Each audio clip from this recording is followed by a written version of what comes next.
So in case you haven't guessed, my name is Penina Taylor. Am I allowed to start now? Yes, please. Okay. And my name is Penina Taylor, and I was born into a secular Jewish home. Now, what that means is that what my Judaism meant to me is it explained why I had a big nose, why I talked with my hands, and why I like Chinese food. Which, by the way, I have to explain to the people in England. Did you know that English Jews do not have the same obsession with Chinese food that American Jews do? I can't figure it out. But anyway, my Judaism had no meaning to me. It was something ancient and archaic, something to be remembered maybe, but certainly nothing to be desired. And it was within the context that I grew up. Now, I had a traumatic childhood. My parents were divorced when I was 4 years old. And I suffered a tremendous amount of abuse at the hands of a friend of our family. By the time I got to high school, I was beginning to wonder, what's the point of it all? I mean, if there's nothing out there bigger and more meaningful than all of this, and, if life is about nothing more than all of this pain, then what's the point? I had gotten into some very bad behaviors in school. I was skipping classes, I was doing drugs, I was smoking, I was drinking. I had a really bad crowd of friends, and my life began to slowly slip away. I'm hearing something. Children. Oh, okay. No, not a problem. I just wasn't sure what I was hearing, and I was getting affected. No, it's all right. It's all right. Anyway, all right. So my life had spiraled into this abyss from which I thought that there was no escape. So I began to start asking these questions, as I said, and one day a classmate of mine in school said to me, Penina, your questions are no different from the questions that we all have. She said, we all have these questions, and there is an answer to your question. There is a solution to your dilemma. She said, what you need is to have a relationship with God. Now, I thought about that for a minute, and it kind of rang true for me because, like I said, I had been raised in a secular home, but when I was in 4th and 5th grade, my paternal and my sister to attend an Orthodox day school in the community that we lived. I went there for 4th and 5th grade. The problem is that what I learned there didn't really stick. Perhaps some of you might be able to identify with this because I quickly learned that what happens at home stays at home and what happens at school stays at school. My first day of school, I learned about something called Shabbat. Actually, they called it Shabbos, but whatever. Shabbat. And I was just so excited about it, I had never heard of such a thing in my life, and I came to my mom to tell her about this thing called Shabbat. And you know what she said to me? She said, don't tell me how to run my life. A few weeks later, I was in school, and it was a Monday morning, and all of my friends were so excited talking about the things that they had done over the weekend, and I had also done something really fun over the weekend because I was being raised by a single mom, and we didn't have the money to do things, but this particular weekend, my mother had taken my sister and I to an amusement park, and I was so excited to share with my friends about how I'd gone to this amusement park on Saturday. Well, my teacher caught wind of what I said, pulls me out of the classroom, says, don't be so chutzpahdik. I don't know what she was saying. I thought maybe it was like some kind of a disease or something, But clearly it was something I didn't want, right? And so I learned that what happens at home stays at home, and what happens at school stays at school. Well, I got to high school. I graduated high school. Hang on a second. So, back to the story with my friend. She tells me what you need is to have a relationship with God, right? And I thought back to those days in Hebrew school, and I said, that sounds like the truth. And so, at the age of 15, I was introduced to God and to Jesus because my friend was a born-again Christian. Well, my newfound faith gave me the strength to make all sorts of changes in my life. I stopped drinking, I stopped smoking, I stopped doing drugs, I stopped hanging around with this bad crowd of kids at school. I actually started attending class, and my mom watched as my life began to turn around. And she thought to herself, when I went to her with my newfound faith, as all good Christians are wont to do, my mother thought to herself, well, if something should have such a profound effect on my daughter's life, it must be the truth, right? And so I brought my mom and my sister to Christianity as well. Well, I went off to Bible college. I got certified in something called Evangelism Explosion. I don't know if any of you are familiar with the program. I got a lot. This is such a great audience. It's the first time anybody understands what I'm talking about. I was a counselor for the Billy Graham Crusade. I'll probably say, yeah, okay. And I started dating my best friend's older brother. Now, my best friend's older brother was an ordained pastor. He had graduated from Moody Bible Institute in Chicago, which is one of the premier missionary training colleges. And we were dating, and we were starting to get very serious. We started talking about marriage. And so I thought to myself, I've always had this dream that my father would walk me down the aisle when I got married. Now, a lot of people think that's a strange way to phrase it. What do you mean you had a dream that your father would walk you down the aisle? Well, I hadn't seen my dad except one time in 15 years. How is he going to walk me down the aisle when I get married if he doesn't even know me? And so I asked my mom if it would be okay for me to write a letter to my dad to invite him to come for a visit. Now, to my surprise, my mom said yes. And of course, this is in the days before texting and email, right? So I wrote the letter, she sent the letter, and to my surprise, my father agreed. And so at this point, we're living in Florida. My dad is living in New Jersey, and he came down to Florida to visit us. And he started to get to know my sister and I better. And while he was there, he also got to know my mom better. And he decided that he was falling back in love with my mom. And so he decided to ask her to remarry him. Well, my mom said, I'm also kind of falling back in love with you, but we've got a problem because, I'm a born-again Christian and you're a secular Jew, and that's not going to work. We can't do that, right? And I said, wait a minute, not a problem. I'm certified in evangelism. I know what to do here. No problem. So I went and I bought my dad a special Bible from the bookstore, and I started to share with him verses from the Bible. I took him to church, and my dad became a Christian too. Now my mom and my dad were able to get remarried after having been divorced for 15 years. And 7 months after my parents got remarried, my dad walked me down the aisle when I married Paul in the church. Well, my husband Paul was enlisted in the United States Air Force, and we ended up getting stationed in England. And while we were in England, one day I was praying, and I began to get this feeling like God was telling me to light candles on Friday night. I wasn't sure where that was coming from. I mean, my mother didn't like candles. My grandmother didn't like candles. I mean, my great-grandmother must have lit candles, but I never saw her do it. But I really felt like God was telling me to light candles on Friday night. So I went to my husband and I told him about this. And I said, what do you think I should do? And he said to me, well, if you believe that this is what God wants you to do in your service to him, go ahead. So I said, okay, well, if you're going to light candles, after needing candles, what do you need next? Right? Candlesticks, right?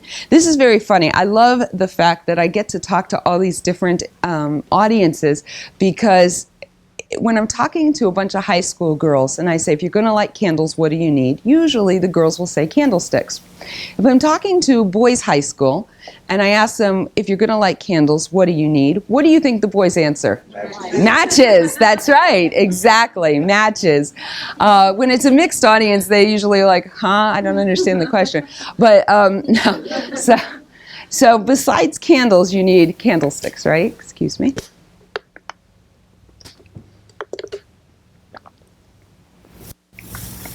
Remembered that I had inherited my great-grandmother's candlesticks. So I went over to the buffet and I opened the drawer and I pulled out the candlesticks, and next to the candlesticks was a Maxwell House Passover Haggadah.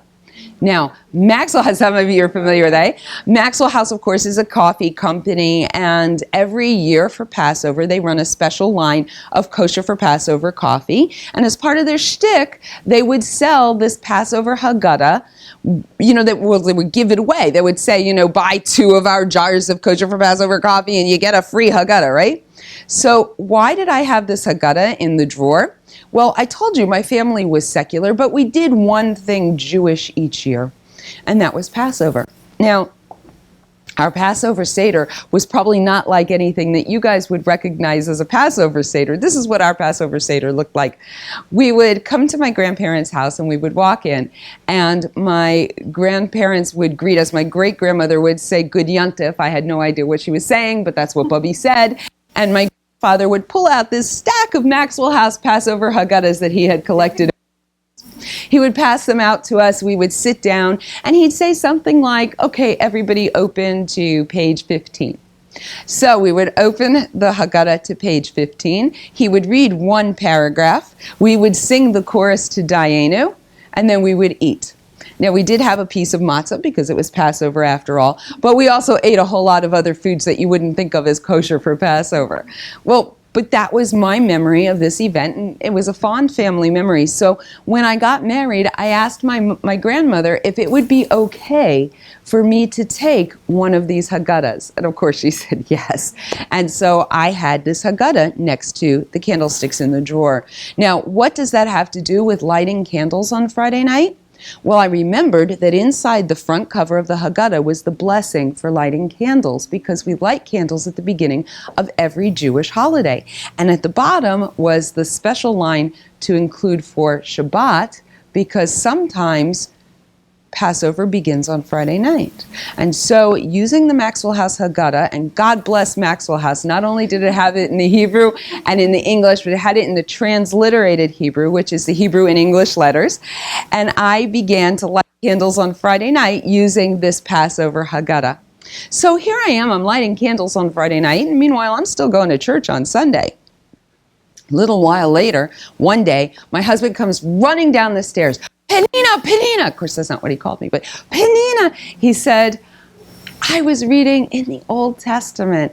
Now, I don't have to explain to you guys what Old Testament means. When I'm talking to a religious Jewish audience, sometimes I have to explain to them what that means, right? That basically it's our Jewish Bible, our Tanakh. They've taken it and they've retranslated some of the verses, and they've changed the order of the books, but basically it's our Tanakh.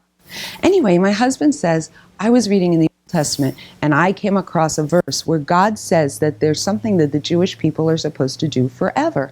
He said, and if forever really means forever, right, like in the rest of the Bible, then if I'm going to be right before God, my Jewish wife and my Jewish children need to do these things.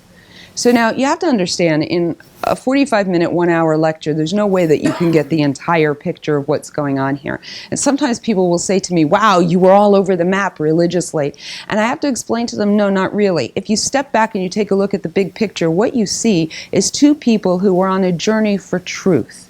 We wanted to serve God in truth. So here's my husband, and he comes to me and he says to me, there's something that God told the Jewish people that they're supposed to do forever. And, you know, you and the kids, you're Jewish. Now, a lot of people are kind of amazed that my husband was more aware of the fact that I was Jewish than I was. Not that I didn't know. So I said, "Okay, go ahead, shoot." He says, "Well, it says in the Old Testament that God told the Jewish people that they're not supposed to eat pork or shellfish." I said, "Wait a minute. No more ham and cheese sandwiches?" He said, "No." I have to think about that one for a minute. But I agreed, because if this is what God wanted me to do, then certainly this was what I was going to do. And so here I am now. I am lighting candles on Friday night. I'm not eating pork or shellfish, and I'm going to church on Sunday. Well, a little while later, I was reading in the New Testament, which I probably don't need to explain is the Christian part of the Christian Bible. But I was reading in the New Testament, and I came across a verse in Corinthians that talks about head coverings. Only it's kind of confusing in the English. Is it saying that a man is supposed to cover his head and a woman isn't, or a woman is supposed to cover her head and a man isn't? What's it saying? And so we decided to invite the pastor of our church, because we didn't have our own congregation at that time. We decided to invite the pastor, scholar, and of course the New Testament is written in Greek, right? So he comes to the house and he sits down and he says to me, "Well, you know, he did passage." "Yeah, I know, that's why I asked you here." He said, "No, really." He said, "Even in the Greek." He said, "It's very hard to tell which word is modifying which word." I said, "Okay, Pastor, what do you think it means?"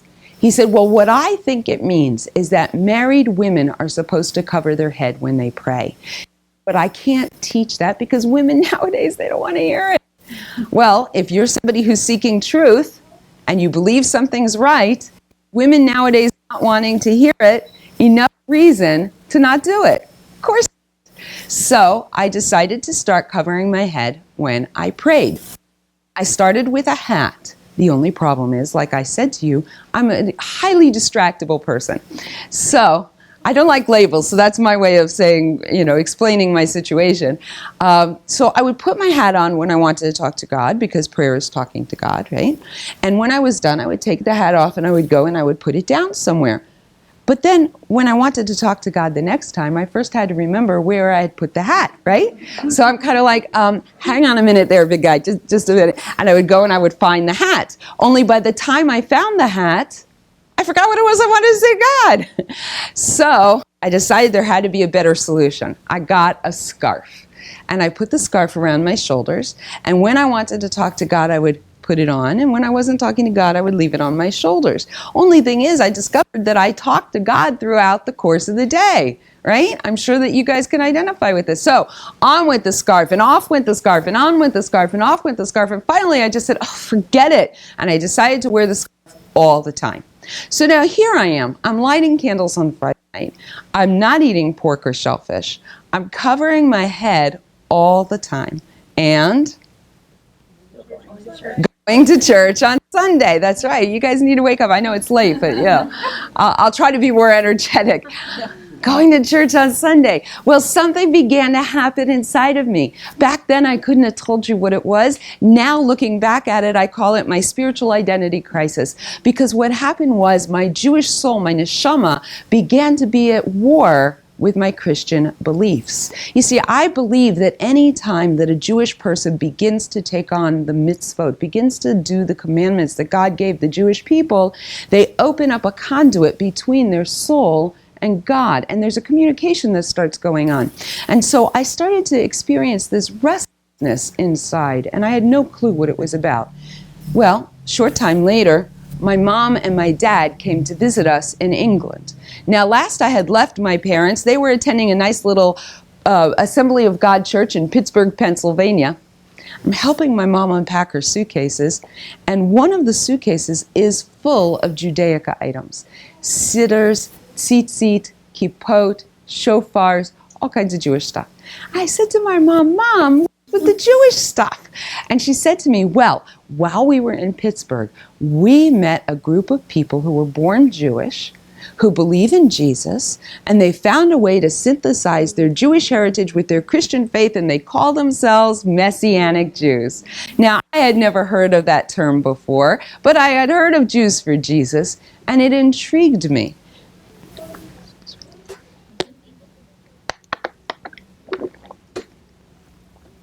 It's nice when the timing on my throat works out suspense-wise. So it intrigued me, and I thought maybe this is the solution to what's going on inside of me. So when we got back to the United States a year later, we sought out a Messianic congregation.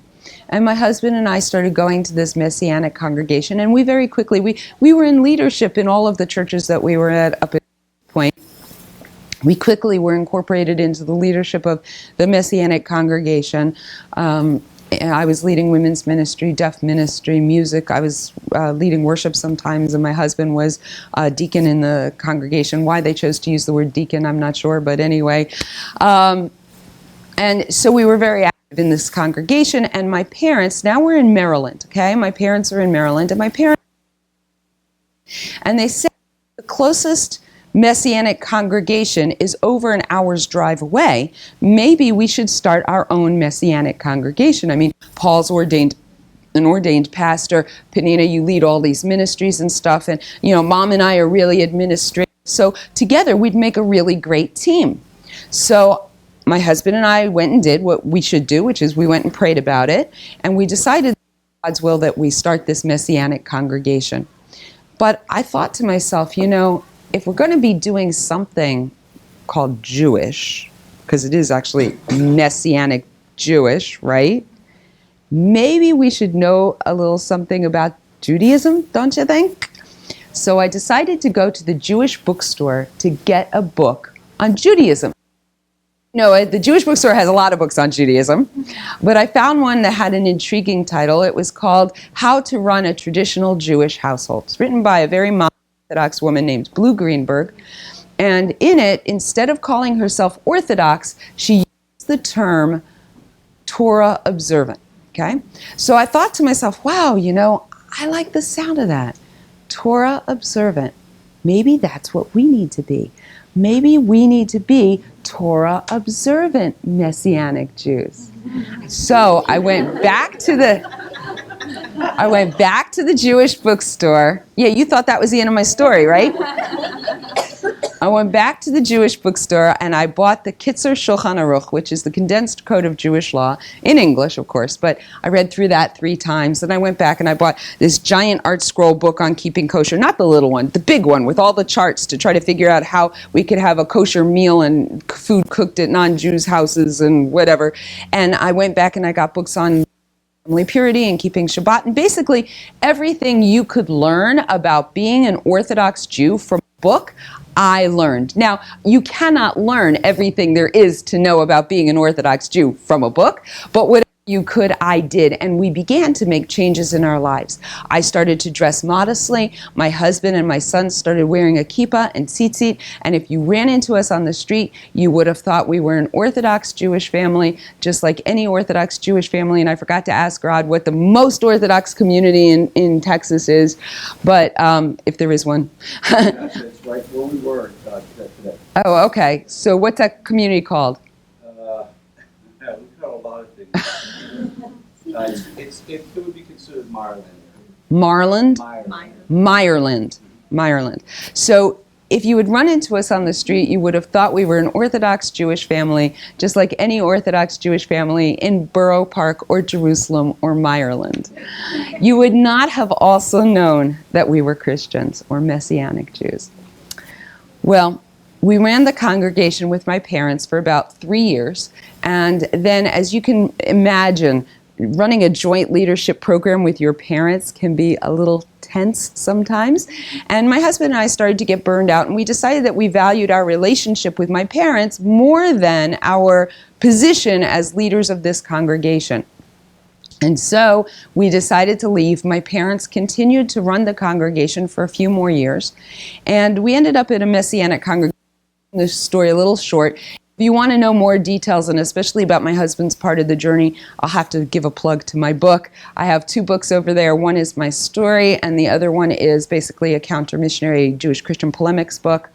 But anyway, we ended up attending a Messianic congregation in Northern Virginia. Now, just a little bit of a geography lesson. You have Washington, D.C. Everybody knows where that is, right? North of Washington, D.C. is Maryland, and south of Washington, D.C. is Virginia.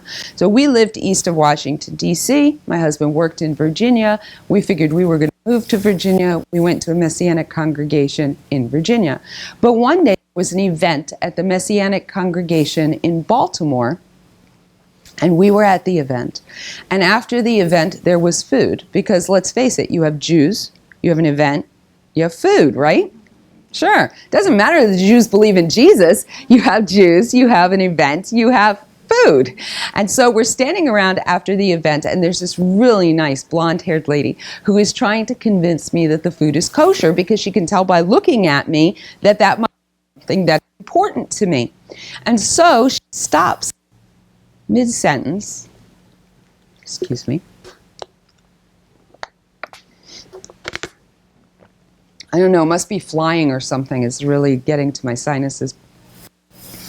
She stops mid-sentence and she says to me, how would you like to buy a nice big 5-bedroom house in Upper Park Heights in Baltimore?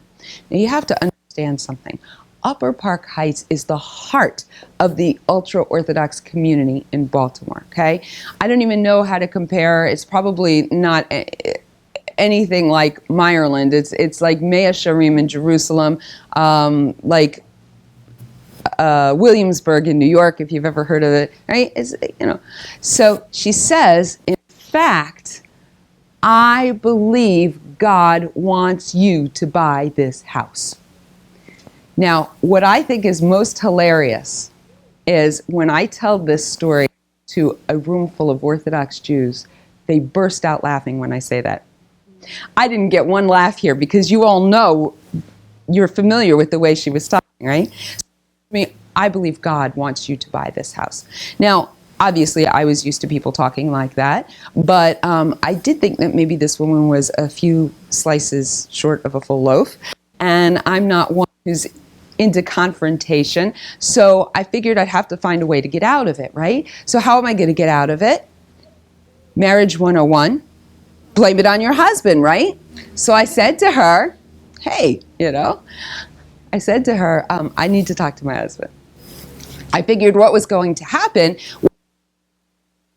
No, work in Virginia, we're headed to Virginia. Baltimore's nowhere on the map. Are you crazy? And then I'd go back to the woman and I'd say, my husband says no, and that would be the end of it. Now, that was what was written in the script. However, my husband didn't read the script, and my husband says, sure, we could take a look at it. Now, I have it on good authority. That was the first and last time I was ever speechless.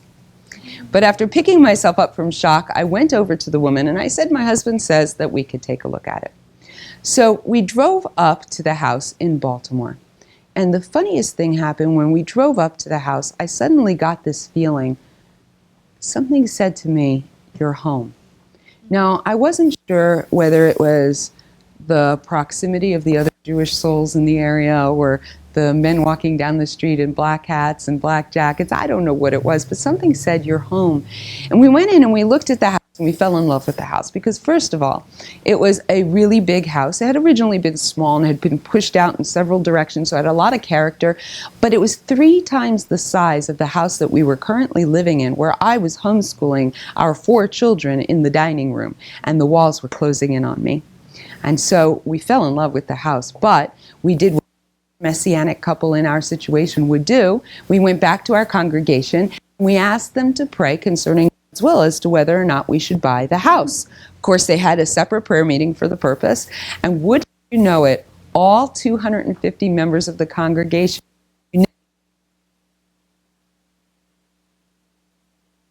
all 250 members of the congregation unanimously agreed that it was God's will for us to buy this house. Why? Because who better to convert Orthodox Jews to Messianic Judaism than Messianic Jews who look and act like Orthodox Jews, right? And so with the blessing of our congregation, we made arrangements, we bought the house, and we moved in. Now, we had a little bit of a colder reception than we were expecting when we moved into the neighborhood. We had always heard stories, you buy a new move into a new neighborhood, people come by, they introduce themselves, they bring cookies, right? No, none of that.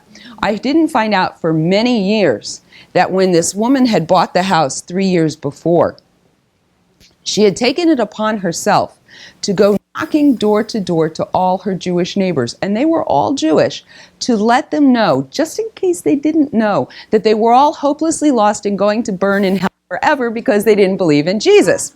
So you can imagine how the neighbors felt about this woman.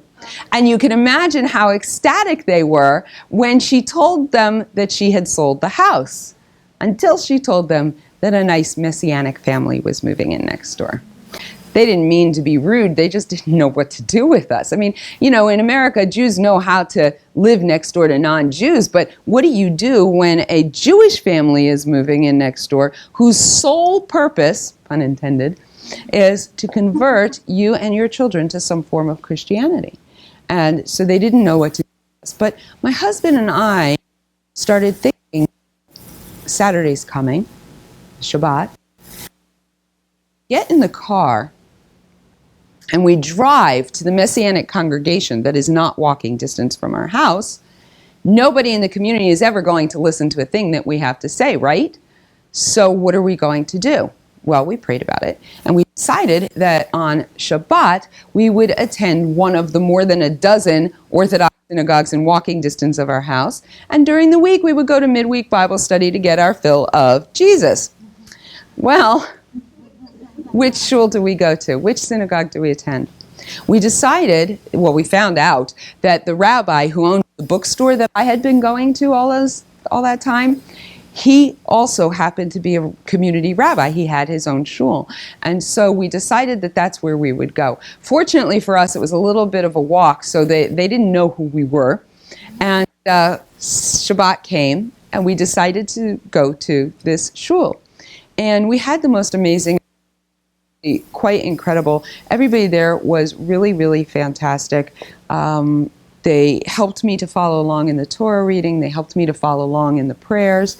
You know, just really, really wonderful. In fact, it's very different than some of the stories you hear about people who come back to Judaism and, you know, their first experience maybe in the synagogue wasn't so great because the only person that said anything to them came up to them and said, "Hi, how are you doing? You're sitting in my seat." But may you never experience that. But in this case, I didn't experience that at all. It was really quite an amazing reception that I got. Now, for those of you who are familiar with the synagogue service, when a new family shows up on the other side of the mechitza, where the guys are, what happens when there's a new guy in town? Anybody? He gets called up to the Torah, right? He's given an aliyah, we call it, right? He's called up to the Torah, and he's going to be allowed to give a blessing on the Torah. So, you know, they're looking at my husband and my 3 boys. They're all wearing kippahs. See, my husband's wearing a talit. He looks like he's praying from the siddur. So they offer him an aliyah. And my husband says, "No, I'm not Jewish." Now, I don't have to tell you that all over the country there are non-Jews who are attending Messianic congregations, learning how to look and act like Jews, learning how to make the blessings on being called to the Torah, and even in some cases learning how to read from the Torah, right? And then they go and they visit Orthodox congregations and they're given an aliyah, and instead of being honest like my husband, who is a man of tremendous integrity, they just make up a fake Hebrew name and nobody's the wiser. They're being counted in minions, and really they're committing a crime against the Jewish people. Now I know that sounds kind of harsh, but at the very least they're not being honest, and it's not right. But like I said, my husband is a man of tremendous integrity, and he said, "I'm not Jewish." A little while later, we started to get to know people in the community and whatever. I'm not sure what they thought about him, but about 2 weeks later, my husband says to me, my husband, the man of tremendous integrity, he says to me, "You know, we need to tell the rabbi what we believe because it's going to come out eventually."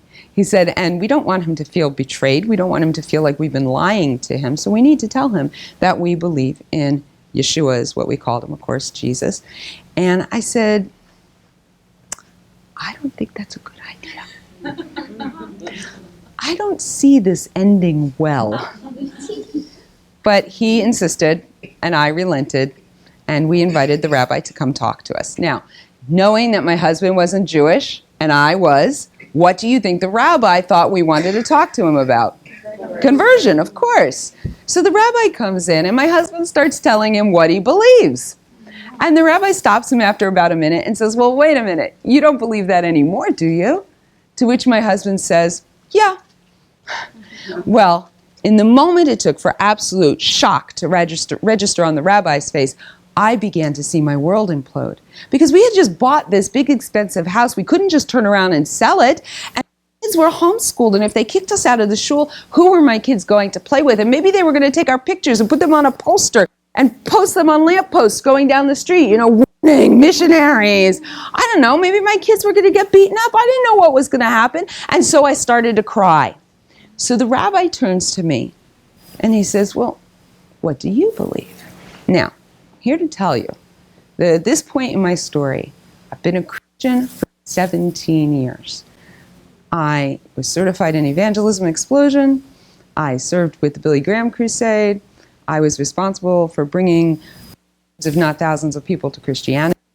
It wasn't like I didn't know what I believed. But in that moment of emotionality, when the rabbi said that to me, all I could do was say, "Rabbi, I don't know what I believe. Please, please don't kick us out of the shul." You guys awake? I'm sure the microphone enjoyed that. You know, usually when I have a microphone that's amplifying my voice in the room, it's very effective. Yeah.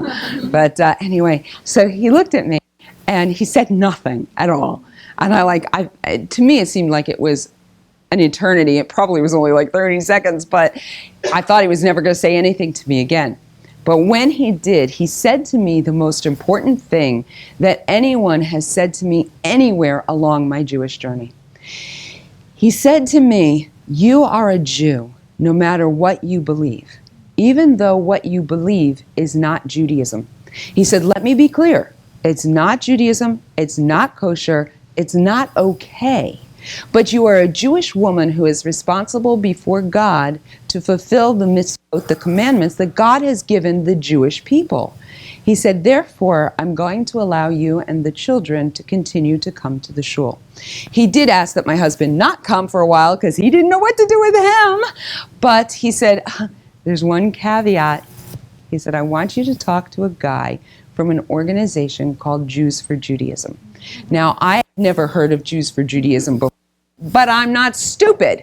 Jews for Jesus, Jews for Judaism, they probably don't like people like me very much. But what was I supposed to do? It was pretty clear that if I didn't agree to talk to this guy, the rabbi wasn't going to allow me to continue to come to the synagogue. So I agreed, but I agreed kind of like you agree when you're downloading software to your computer, and up pops this box with the terms of agreement, right? And it's got all these words in it, right? And like, who actually reads the words in the box? Where's the one geek in the room? Come on, show me your hand. No? Nobody? One? All right, anyway. Nobody reads the words, right? We just look at the box, click I agree, and we move on, because if we don't, we can't finish downloading the software, and oftentimes we paid for it, so like, what would be the point of that? So I agreed, thinking, I'll put him off, ignore it, he'll forget, I'll never really have to talk to this guy, things will just stay the way they are. Well, that's what was written in the script. I don't know what it is about you guys and not reading the script, but the rabbi didn't read. He kept calling me and saying, Penina, you're going to call this guy from Jews for Judaism? You're going to call this guy? Penina, you're going to call this guy? And at some point, he made it pretty clear that if I didn't call him, things might change. So I picked up the phone, even though I hate the phone. I called Mark, that's the guy's name, Mark, and an appointment. So Mark comes over to my house, and he walks in, and he says, okay, let's talk about why you think Jesus is the Jewish Messiah. And I'm thinking to myself, you start every conversation this way? Well, anyway, he comes in, he sits down, my husband throws out a verse to him, and he is perfectly happy to do the talking, and I'm perfectly happy to let my husband do the talking. And Mark says, okay, well, let's take a look at that.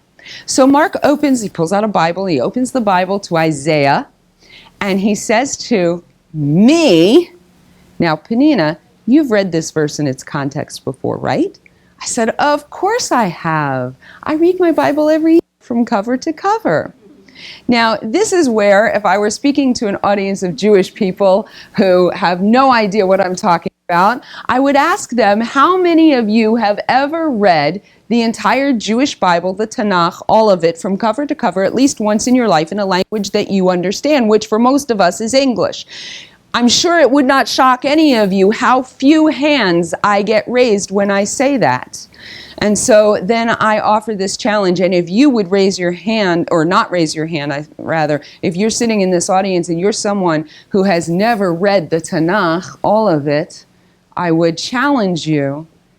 It is, after all, your heritage, your history, your inheritance, and your future. Don't you think you owe it to yourself to find out what's inside? And so I offer that challenge, and I challenge them to read the Bible at least once in their life. I even created something called People of the Book Challenge on Facebook. I did up a yearly schedule and you can print it off, although I haven't redone it for this year because I'm on a speaking tour, but it doesn't matter. You can print it off. It's basically assuming that you read the Parsha every week, that it divides the rest of the Tanakh into basically 2 chapters a day, and you can use it as a checklist to keep track of what you've read. But anyway, so he says to me, you've read this verse in its context before, right? And I said, of course I have. And he said, but wait a minute, when you read the Old Testament, he said, you see Jesus on every page, right? I said, of course, it's all about him. He said, well, I want you to do me a favor. He said, just this once, I want you to put yourself in the shoes of those who were living at the time that Isaiah wrote it, which was 700 years before the destruction of the Second Temple, 700 years before Jesus ever walked this earth. He said, would you be willing to do that for me? And I said, sure. And so for the first time in 7 years, I read this passage without having the bias that it must be talking about Jesus. And guess what I discovered? It wasn't talking about Jesus. In fact, I discovered, of course, that it wasn't a messianic passage at all, and that the verse in question had to mistranslate a very important word in order for it to say what Christians said it said. Well, we only talked about one other corollary issue, and Mark went home. But he left me with an awful lot to chew on. Because if this one core belief that I had held for 17 years was based on a lie, what else did I believe was based on a lie? And so, over the course of the next few weeks, I was in his office and I said to him, well, what about this verse? And he said, well, let's take a look at it. And I said, what about this verse? And he'd say, let's take a look at it. And I didn't take his word for it either. I went back to the pastor, I went back to the congregation, I even went on to Jews for Jesus' chat room, which I don't think they have anymore. They kicked me out because they thought I was a plant, because I was asking questions. And I really did a lot of research. I can't even share with you in the short time that we have tonight what I went through, but most of you can identify with it.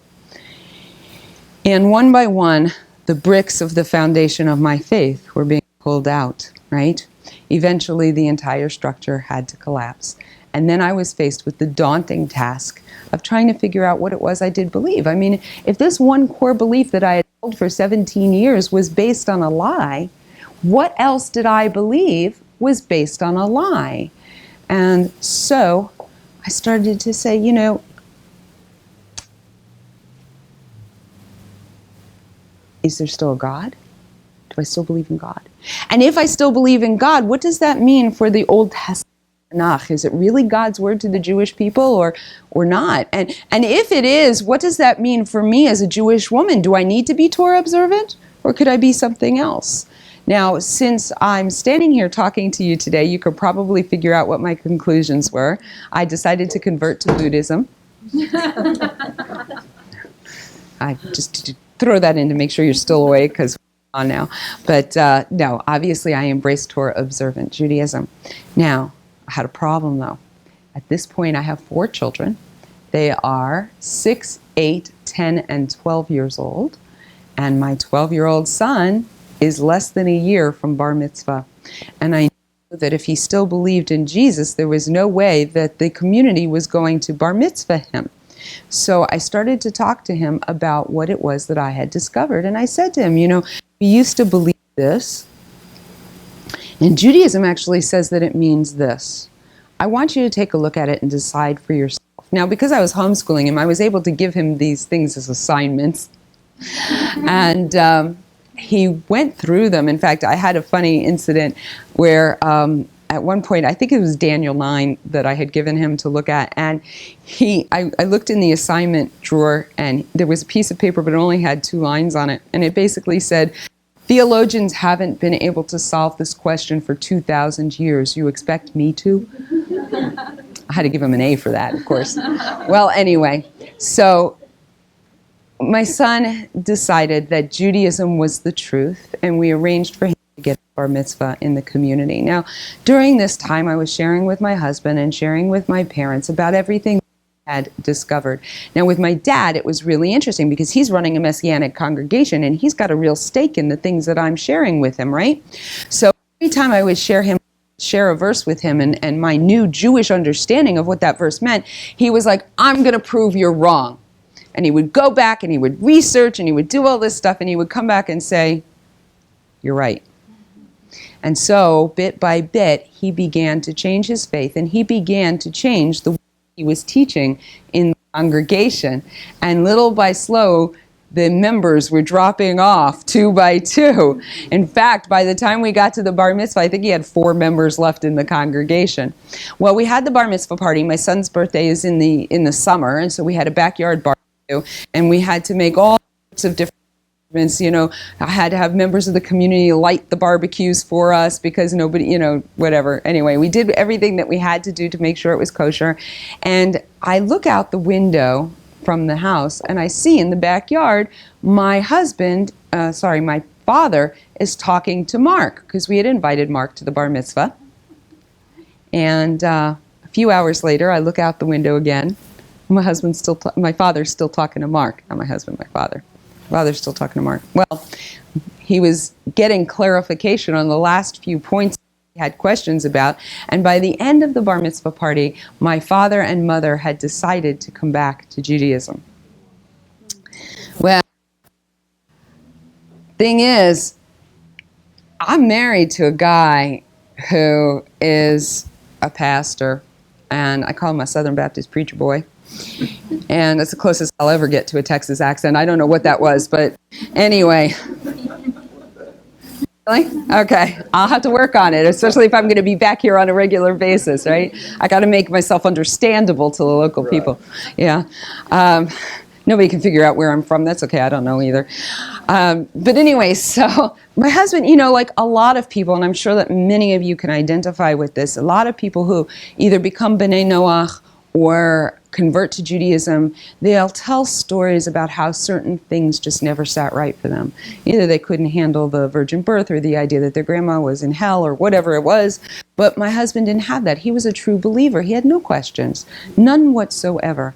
And now I went and pulled the rug out from under everything that he knew and everything that he had planned for his life. He said, as a pastor, even if we didn't have our own congregation, having his wife reject Jesus was like having his right arm cut off. And that was a pretty powerful statement when he said that. So I was sharing with him about all of the things that I had come across. And it was really interesting because up until that point, we had the most amazing marriage. We never fought. Not that we didn't disagree, because that would be weird. But we never, ever fought. And now, everything he said offended me, and everything I said offended him.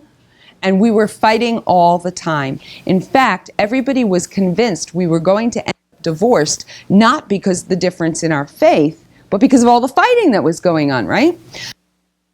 After I came back to Judaism, one day we're having a fight. I'm probably taking my typical fighting stance or something. And we're having this fight, and I said to him, "Oh, you just say that because you're a Christian." To which my husband says, "Actually, no, I'm not." I said, "What?" He said, "No, really." He said, "Over the last 2 years, you have given me enough reason to doubt the validity of the New Testament." He said, "I don't believe in the New Testament anymore. I don't believe in Jesus. I'm not a Christian." He said, "But I don't necessarily believe that Judaism is the truth with a capital T either. And I certainly am not going to trade one flawed religion for another." And so, at that point, he became a Ben Noach, a Noachide. And our status in the community changed. And we began to attend classes in the community together. And he began to start thinking about the fact that God had given him a Jewish wife and a Jewish children for a reason. And 4.5 years after I came back to Judaism, my husband decided that Judaism was the truth with a capital T, and that God had Jewish children because he was also supposed to be Jewish. And my husband converted to Judaism, and Paul Michael Taylor became Pinchas Moshe. We're married under the chuppah at the Es Chaim Center in Baltimore, for any of you who know the Baltimore community. Well, not long after that, I approached Jews for Judaism, and I said, "Look, I've been speaking since I was 16 years old. I'm trained in evangelism, and there's not that big of a difference between evangelism and kiruv, right?" And I said, "But most of all, I have a personal tikkun, a repair to make." I said, "Because I have been responsible for bringing hundreds, if not thousands of people," who keeps track of these things, right, "to Christianity. Now, only a small percentage of them were Jewish, but still, I want to devote the rest of my life to helping Jewish people to develop a meaningful, deep, and relevant relationship with God within the context of Judaism, so that when they seek spirituality, as most of us do at some point in our life, they won't have any reason to go outside of Judaism." I said, "But more than that, I want to devote my life to helping Jewish people come back to Judaism, to see what it is that they have lost." And so Judaism said, "Sure, yeah, we'd love you." And I worked for them for 1.5 years. At the beginning of that, my parents discovered Israel. Now, let me explain how it works in the Jewish community normally. I use that word with trepidation. Normally, what happens is when your kid graduates high school, they go off to Israel for what we call the gap year. Okay? They study at a seminary or yeshiva for a year, fall in love with Israel, and then they because we make them. And then they find their bashert, they find their other half, and they get married, and they discover that they too fell in love with Israel. And so they go and make Aliyah, and they move to Israel. Once a parent has more kids in Israel than in America, they make Aliyah as well. Right? That's the way it normally happens. But we've been here for together, right? You have probably gathered that my family does nothing normally. So my parents said, "See ya," and they got on a plane and they made Aliyah without us. Long story short, a year and a half later, my husband and I and our kids decided to make Aliyah and move to Israel. That was 9 years ago. And when we did that, I decided to start my own organization called Shomrei Emet Institute for Counter Missionary Studies. It's a big mouthful. It is no longer an actual organization site, and I still, do the work. But I started this organization. We were briefly affiliated with Jews for Judaism, and then we were not. And but at some point, I began to realize that the thing that gives me the most joy in this world is to build people up rather than to tear something down. And that has become my mission, and I think that that is where my vision for how I can work with Ruvain, with NETIV, and with building up this amazing, amazing community of B'nai Noach, that it just excites me and thrills me, and it's just such an honor to be talking to you guys. Now, I'm going to finish with a story. And I always tell the story when I'm talking to Jewish people. And I don't know who in this audience is Jewish or not Jewish, who was born Jewish, who converted. It doesn't matter. I'm going to tell the story anyway, okay? So the story is told of a man who is walking along the beach, and he discovers a cave. And inside the cave is a bag of rocks. And he looks at this bag, and he picks up a rock, and he says, it's not very attractive. Kind of ugly, actually. And the bag is kind of heavy. It's a big burden. But it's sand. I'll drag it with me. So he starts dragging the bag along with him. And he takes a rock and he tosses it into the water. And he takes out another rock and he tosses it into the water. And he does this for hours. He's about 2/3 through the bag. One of the rocks slips out of his hand and hits a rock in the ground. And it breaks. Realizes that it's more like a lump of clay, and inside is a precious gemstone. I wonder if there's more where that came from. So he takes out another one, and he breaks that on the rock, and he opens it up, and there's another precious gemstone. He goes through all of the rest of the bag, and he inside every single lump of clay, gemstone. Looking at his beautiful treasure, oh, so proud of himself, when suddenly it hits him. Oh my God. If I had known what was inside that rock, those rocks, at the beginning, I would be a billionaire instead of just having a small treasure.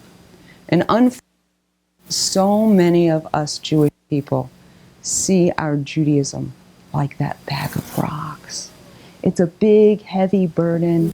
And the rocks, they're mitzvot, they're the commandments. And they're not very attractive, not very interesting. Some of us do them because, well, we're supposed to, but most of the rest of us just toss them into the water. So if you see your Judaism as more like that bag of rocks than the precious treasure you've been given, if you see your relationship with God as more like that bag of rocks than that precious treasure you've been given, then my challenge to you tonight is to find someone who will be that rock in the ground for you. The principle that I teach, no matter what the subject is, whether I'm teaching on business or spirituality or personal growth, And that is that you need to surround yourself with people who want what you have and people who have what you want. It's very, very important. People who want what you have remind you of the value of what you've got. But people who have what you want, they can serve as mentors for you. And these people, they're really excited about their Judaism, about their relationship with God. Go to them. Ask them, hey, can we learn together? Will you share with me what it is that excites you about this? Will you have me for a Shabbat meal or whatever, right? But find someone who will be that rock in the ground for you. Now, I'm going to thank you very much for being such an...